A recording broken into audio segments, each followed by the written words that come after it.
sealed, delivered. I am reading now the royal rationale for the prohibition of GMO seeds worldwide by Her Royal Majesty Queen Romana Didulo I, living crown and custodian of earth and humanity. 1. So this is the rationale. 1. Protection of divine creation and sacred life codes. Under natural law, all living beings, plants, and organisms are sacred and originate from divine source. They are not subject to artificial ownership, manipulation, or commodification. GMO seeds represents a direct assault on the blueprint of life, tampering with the natural, God-given design for profit, control, and domination. By altering the genetic fabric of seeds, man-made biotechnology breaks the cosmic covenant of harmony, replacing sacred life codes with synthetic constructs. The prohibition of GMO seeds ensures the preservation of divine purity in nature, the continuity of life's sacred patterns, and humanity's direct connection to the creators through food, land, and spirit. Number 2, restoration of food sovereignty to free sovereign beings. Food is a birthright, not a corporate product.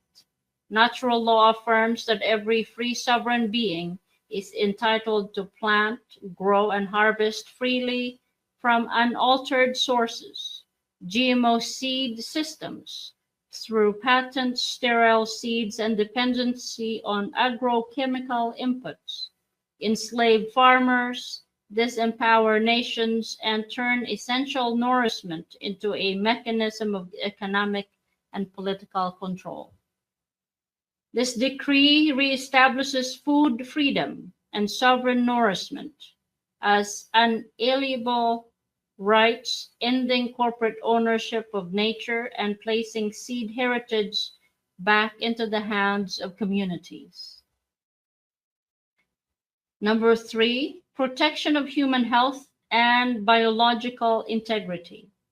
GMO crops have been tied to numerous health issues, including hormonal disruption, allergic responses, digestive disorders, fertility problems, and long-term developmental impacts.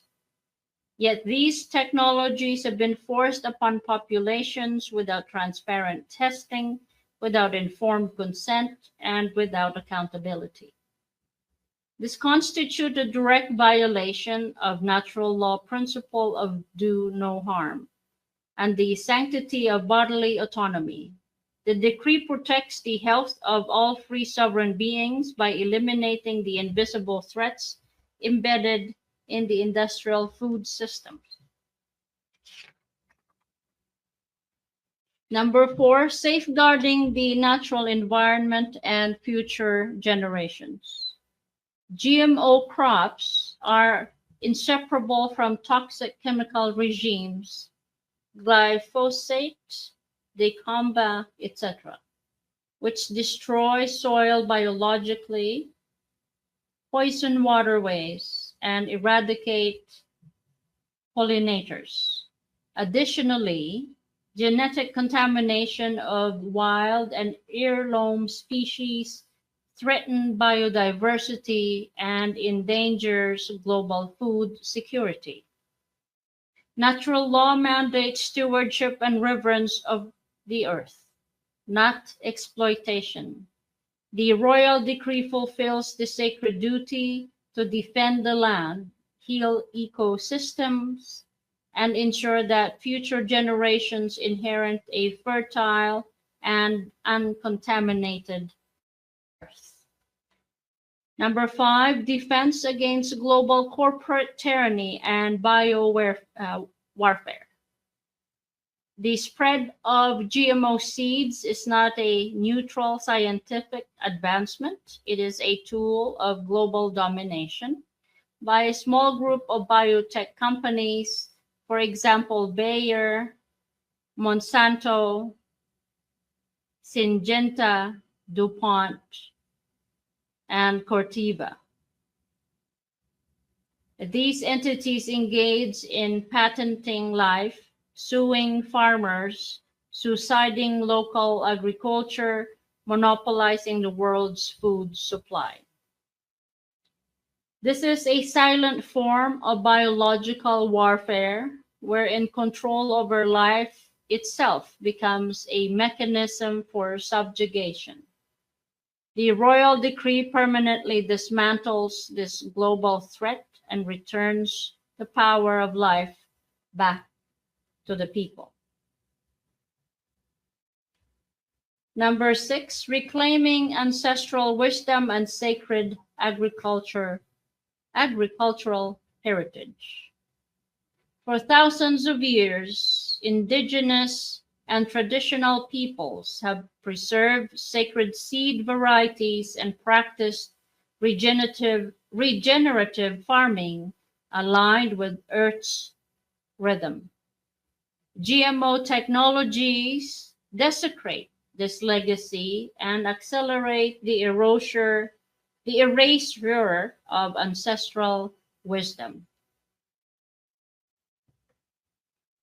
The royal decree honors and restores the spiritual heritage of seed keeping, ensuring that Earth's sacred agricultural knowledge is protected, shared, and passed forward.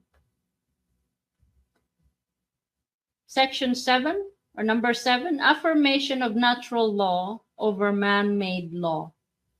The GMO industry operates under admiralty law, corporate statutes, and commercial contracts that seek to override the natural order. Under the jurisdiction of natural law, such statutes are null and void and without merit. This decree is both a legal and spiritual assertion that natural law is supreme. It invalidates any authority attempting to impose artificial, destructive, and enslaving practices upon the kingdom of earth. Number 8, universal alignment with peace, life, and harmony. Her Royal Majesty Queen Romana Didulo, the first governance under natural law is rooted in peace, life, sovereignty, and harmony with all creation.